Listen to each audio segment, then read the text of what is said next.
بسم اللہ الرحمن الرحیم۔ محترم ناظرین السلام علیکم۔ علی علیہ السلام مولود کعبہ۔ جب حضرت فاطمہ بنت اسد کو حمل کے 9ویں ماہ درد ذیح محسوس ہوئی تو آپ اپنے گھر سے نکل کر مسجد الحرام آئیں اور بیت اللہ کا طواف کیا۔ پھر آپ علیہ السلام نے تسبیل ولایت کے لیے دعا کی اور دعا میں کہا، پروردگار میں تجھ پر ایمان رکھتی ہوں اور تیری نازل کی ہوئی ہر کتاب اور تیرے بھیجے ہوئے ہر رسول پر ایمان رکھتی ہوں۔ میں تیرے اور اپنے جد نامدار ابراہیم علیہ السلام کے کلام پر ایمان رکھتی ہوں، اسی نے تیرے اس قدیم گھر کو بنایا تھا۔ میں تجھے تیرے انبیاء مرسلین اور ملائکہ مقربین کے حق کا واسطہ دیتی ہوں اور تجھے اس امانت الہیہ کا واسطہ دیتی ہوں جو کہ میرے صدف عصمت کی زینت ہے۔ میرے لیے ولادت کے مرحلہ کو آسان فرما۔ سیدہ کی دعا ختم ہوئی اور رعب اسد اللہ سے دیوار کعبہ کا کلیجہ پھٹ گیا۔ دیوار کعبہ اس مقام سے شق ہوئی جسے مستجار کہا جاتا ہے۔ اس کے بعد بی بی کعبہ میں داخل ہوئی، پھٹی ہوئی دیوار دوبارہ مل گئی اور سیدہ نے وہاں حضرت علی علیہ السلام کو جنم دیا۔ ویورز، آپ لوگ کتاب بحار الانوار جلد نمبر 9 میں اس واقعے کو ملاحظہ فرما سکتے ہیں۔ محترم ناظرین، ہم سب اس بات سے آگاہ ہیں کہ کعبہ کا دروازہ موجود تھا جہاں سے انسان کعبہ میں داخل ہو سکتا تھا، لیکن قدرت نے دروازہ نہ کھلوایا، اس کے بجائے دیوار کعبہ شق ہوئی تاکہ علی علیہ السلام کی آمد کی واضح نشانی دکھائی جائے اور کل کلاں کو یہ نہ کہے کہ فاطمہ بنت اسد مصروف طواف تھیں۔ جب وقت ولادت قریب آیا تو آپ علیہ السلام دروازہ کھول کر اندر چلی گئی۔ اس معجزہ کا عجیب پہلو یہ ہے کہ خانہ کعبہ کی کئی بار تعمیریں نو ہوئی، لیکن وہ نشان دیوار کعبہ میں آج بھی موجود ہے۔ حکومت نے اس شگاف کو چاندی اور شیشہ سے بھرا ہے، مگر اس نشان کو آج بھی دیکھا جا سکتا ہے۔ بہت سے حجاج کرام اس دیوار کا بوسہ لیتے ہیں اور اس سے اپنے سینوں کو مس کرتے ہیں اور وہاں کھڑے ہو کر خدا سے دعا مانگتے ہیں۔ شیخ طوسی اپنی کتاب امالی میں لکھتے ہیں کہ حضرت امام جعفر صادق علیہ السلام نے فرمایا، اس وقت عباس بن عبد المطلب اور یزید بن کعنب بیٹھے ہوئے تھے اور بنی ہاشم اور بنی عبد العزا بیت اللہ کے سامنے بیٹھے ہوئے تھے کہ اتنے میں فاطمہ بنت اسد بن ہاشم وہاں آئیں۔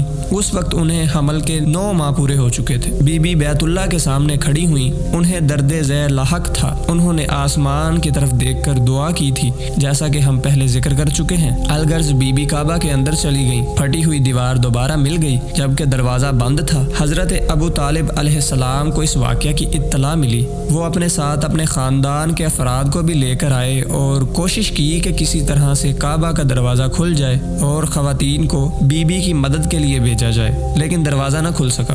اس سے انہیں یقین ہو گیا کہ یہ معاملہ خدا کی طرف سے ہے۔ بی بی نے اندرونی حالات یوں بیان کیے کہ جب میں کعبہ میں داخل ہوئی تو میں کچھ دیر اندر سرخ مرمر پر بیٹھی، اتنے میں میرا فرزند علی علیہ السلام پیدا ہوا۔ مجھے اس کی ولادت سے کسی درد اور تکلیف کا احساس نہ ہوا۔ الغرض امیر المومنین علیہ السلام کی والدہ ماجدہ 3 دن تک کعبہ میں رہیں۔ یہ خبر پورے مکہ میں پھیل گئی اور تمام لوگ اس واقعہ کے متعلق گفتگو کرنے لگے۔ لوگ مسجد الحرام میں جمع ہوئے تاکہ اس حادثہ کی نوعیت معلوم کریں۔ جب تیسرا دن ہوا تو حضرت فاطمہ بنت اسد اسی مقام سے باہر آئیں جہاں سے وہ داخل ہوئی تھی اور آپ نے اپنے ہاتھوں پر چاند سے بھی زیادہ حسین بچہ کو اٹھایا ہوا تھا۔ وہاں پر موجود مجمع بی بی کی طرف بڑھا۔ اس وقت بی بی نے مسجد الحرام کے صحن میں یہ خطبہ دیا، مادر امیر المؤمنین علیہ السلام کا خطبہ۔ حضرت فاطمہ بنت اسد علیہ السلام نے حاضرین سے خطاب کیا اور ارشاد فرمایا، اے لوگو، اللہ تعالیٰ نے مجھے اپنی مخلوق میں سے چنا ہے اور مجھے پہلی خواتین پر فضیلت دی ہے۔ اللہ تعالیٰ نے آسیہ بنت مزاحم کا انتخاب کیا۔ اس نے چھپ کر ایسی جگہ پر خدا کی عبادت کی تھی جس میں اضطراری حالت کے بغیر خدا نہیں چاہتا کہ اس مقام پر اس کی عبادت کی جائے۔ اللہ نے مریم علیہ السلام بنت عمران کا انتخاب کیا۔ جب ان کے ہاں عیسیٰ کی ولادت ہوئی تھی تو انہوں نے بھوک مٹانے کے لیے ویران جگہ پر ایک خشک کھجور کو ہلایا تھا اور اس سے تازہ کھجوریں گری تھیں۔ اللہ تعالیٰ نے مجھے اس پر بھی فضیلت دی اور مجھ سے پہلے تمام جہانوں میں جتنی بھی عورتیں گزری ہیں ان سب پر مجھے فضیلت دی، کیونکہ میں نے اپنے بچہ کو خدا کے قدیم گھر میں جنم دیا ہے اور میں نے وہاں 3 دن قیام کیا۔ اس عرصہ میں میں جنت کا رزق اور وہاں کے ثمرات کھاتی رہی۔ اس تفصیل کے بعد اس واقعہ کے وقوع پذیر ہونے میں کوئی شک و شبہ نہیں رہا اور خدا کی قدرت اور اس کے ارادہ پر تعجب کرنے کی گنجائش باقی نہیں رہی۔ اگر خدا اپنے ولی کی ولادت کے لیے زمین کے افضل ترین حصہ کا انتخاب کر لے تو پھر اس میں تعجب کا کیا مقام ہے؟ اور اگر خدا اپنے دل کے زچہ خانہ کو ممتاز کرنا چاہے تو پھر اس میں شک کیسا اور حیرت کیسی؟